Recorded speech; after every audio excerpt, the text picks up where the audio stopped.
My name is Natalyia. I'm 31, the dependable one, the daughter who pays her own bills, arrives early, never asks for favors.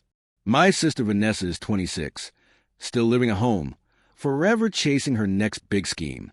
Last weekend, I watched her across the pool. That smile of hers, it made my skin crawl. A minute later, my $3,500 work laptop plunged into the water with a hollow splash. I fished it out, soaked, lifeless, while she just smirked. "Relax, it's only a laptop," she said. In that instant, I realized this wasn't about the device. This was war. And that was merely the opening move. Growing up, I was always a quiet, steady one. If something broke, I fixed it. If bills were overdue, I covered them. If anyone in the family needed a ride, a favor, a late-night rescue, I showed up. Vanessa never had to. She was a golden child, excuse for everything. She's just figuring herself out, Mom would say while writing yet another check. Dad would shrug, smile, and pour himself more wine. By 26, Vanessa had burned through 3 failed ventures, 2 boyfriends who footed her rent, and 1 credit card. She even secretly opened one in my name. When I confronted her, she laughed. "It's just money. You're good with numbers. You'll manage." And my parents? They told me not to embarrass her with questions. Nothing had changed that night by the pool. Vanessa smirked. Mom appeared with her wine, instantly taking Vanessa's side, her voice dripping with irritation at me, not her. "Natalyia!" It was clearly an accident. "Don't make a scene," she said. My laptop was dripping in my hands like a dying creature, yet my shock and grief seemed more offensive than her deliberate act. I scanned the patio. Dad was nowhere to be seen. Uncles laughed. Cousins clinked glasses. Not a single pair of eyes met mine, not a hint of recognition for the ruined device in my grasp. I was invisible in a family that only saw her. That's when it struck me. This wasn't about a laptop. It was about a pattern. Years of being the dependable one, the silent one, the person expected to absorb every hit without complaint. I should have yelled. Instead, I smiled. I nodded along with the conversation, as if nothing had happened. And in that quiet, something inside me shifted.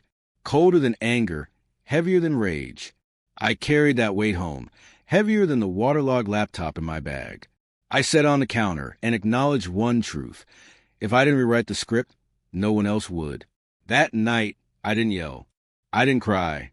I made tea and sat at the counter, the ruined laptop wrapped in a towel beside me. I powered on my backup computer. One by one, I began shutting doors. Netflix logged out on all devices. Amazon Prime got a new password. Apple Music, Hulu, Spotify, locked down. The shared Apple ID erased in minutes. Each click felt like clearing weeds from a long-neglected garden. Years of resentment quietly erased with every new password. Vanessa had been using my accounts for so long. She thought they belonged to her. By dawn, 13 accounts were sealed tight. I leaned back in my chair, fingers stiff, chest lighter. This wasn't revenge, not yet. This was control. My first quiet step toward reclaiming it. At 6:15 a.m., my phone buzzed. Vanessa's text was dripping with entitlement. "Why can't I access Netflix? Amazon's down too. Did you change the passwords?" I sipped my coffee before replying. "Yes. Hulu, Apple, Spotify as well. You don't pay for them, so you don't use them. Read." No response. Silence. 15 minutes later, Mom called. "No." "Hello?" I said. "Natalyia, Vanessa says you've locked her out of everything. That's petty. That's boundaries." I answered evenly. "She made a mistake. It was an accident. You're her sister. You should help, not punish her." I let the silence stretch. Mom huffed, muttered about me being dramatic, and hung up. Then the flood began. Group texts, guilt trips, Instagram posts. Vanessa captioned a selfie. Some people let money make them cold. Aunts chimed in. She's always been like that. Not a single message asked for my side. Not one. The story had already been written. Vanessa the victim, me the villain. I stare at the wall as my phone buzzed relentlessly, each vibration like a ticking grenade. But I didn't react. I stayed still. I pulled a notebook from the drawer and began cataloging everything. Dates, receipts, screenshots. Every mishap Vanessa had ever caused. The credit card charges she insisted were mine. The Weinstein dress she returned to my closet. The time she used one of my professional photos on a resume to land a meeting she hadn't earned. Page after page, line after line, I built a record, not revenge. A story, a history my family had never bothered to read. This time, I was the one telling it. Then the rumor arrived. Brunch, cold coffee, half-burnt toast, and a friend leaning in, voice low, like she was sharing forbidden gossip. She says you're her silent partner in her new venture, the friend whispered. My fork froze midair. Partner, mentor, investor. I hadn't given her a cent, much less my name. Yet she had been telling people I was fully backing her. Enough to open wallets. I wanted to laugh right there. She thought I'd be her shield. At home, I started digging. LinkedIn, Instagram, even her neglected old blog. That's when I found it.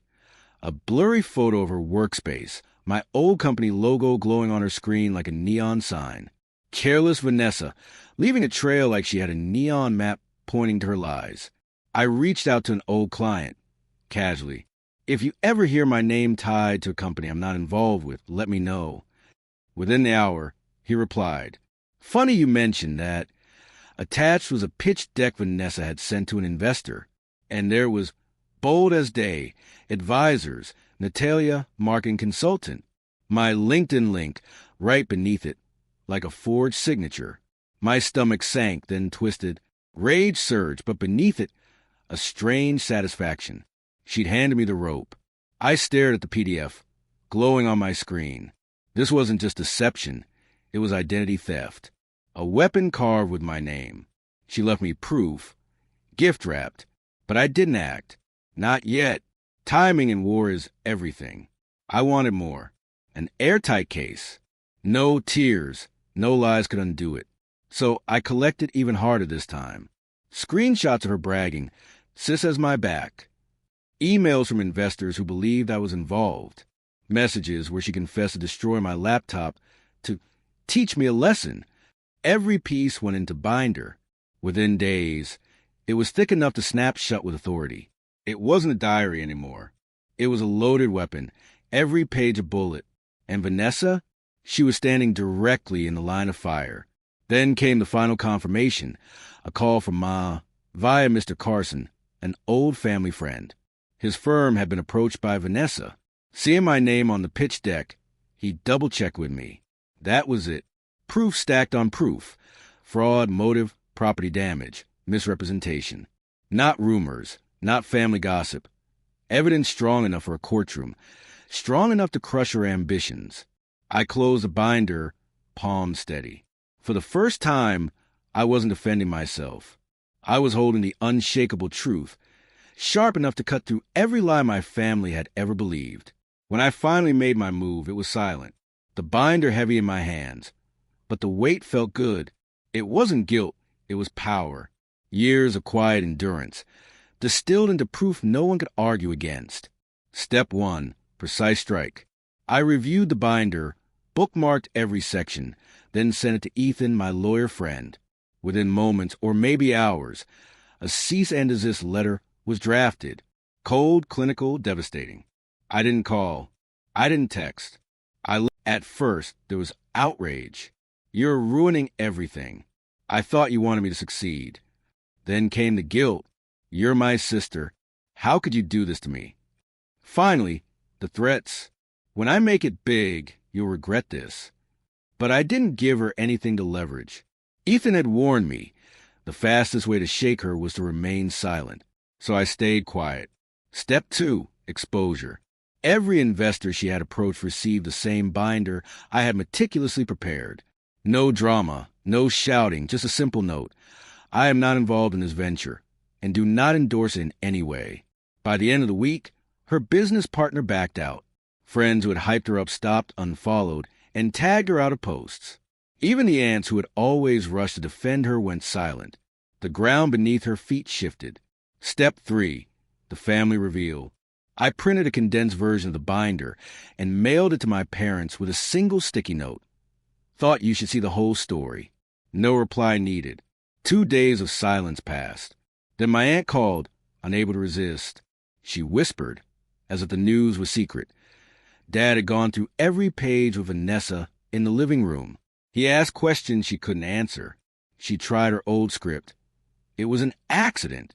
She's twisting things. I didn't mean it. But no one came to rescue her this time. My father finally looked at her and said, "Words I never imagined I'd speak. Pack your things. No more handouts. No more chances. Leave."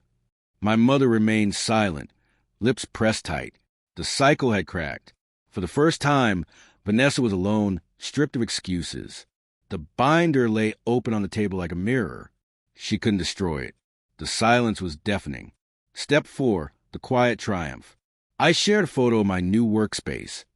Sunlight spilling over a sleek laptop, a freshly signed contract, a retainer worth more than her $29,000 dream. I didn't flaunt it. I didn't gloat. But I knew she saw. I wanted her to understand. She hadn't destroyed me. In a strange twist, she had propelled me further than she could have imagined. The final blow, however, wasn't mine to deliver. 6 months have passed since Vanessa left my parents' house with 2 suitcases and no plan. We haven't spoken. Mom sends occasional holiday messages, short, polite, stripped of guilt. Dad's texts are even briefer. Hope you're well. And that's it. The endless lectures about family loyalty have disappeared, replaced by a heavy, uneasy silence. Yet strangely liberating. My business is stronger than ever. The new laptop has already paid for itself twice. My boundaries have solidified into walls. No one crosses them without earning the right.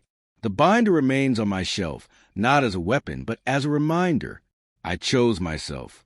Boundaries aren't built in a single moment. They are forged in hundreds of small decisions. The decision to stop being everyone's safety net. I saw Vanessa once outside a coffee shop. Her hair unkempt, hoodie wrinkled, eyes vacant. For the first time, there was no smirk. She glanced at me and looked away. No words, no anger, just a weight of consequences she could no longer avoid. I kept walking. Justice wasn't mine to carry. She had undone herself, one choice at a time. All I did was stop shielding her from it. And in that choice, I found freedom. Freedom from being the reliable one everyone leaned on until I broke. Freedom to breathe. So, if you've ever had to draw a line with family, know this, you are not alone. Sometimes the strongest act of love is saying enough. Have you ever had to choose yourself over family? Wherever you are, morning coffee or late night quiet, I'd love to hear your story in the comments. And if this story resonated with you, subscribe to join a community that believes strength isn't silence. It's knowing when to speak.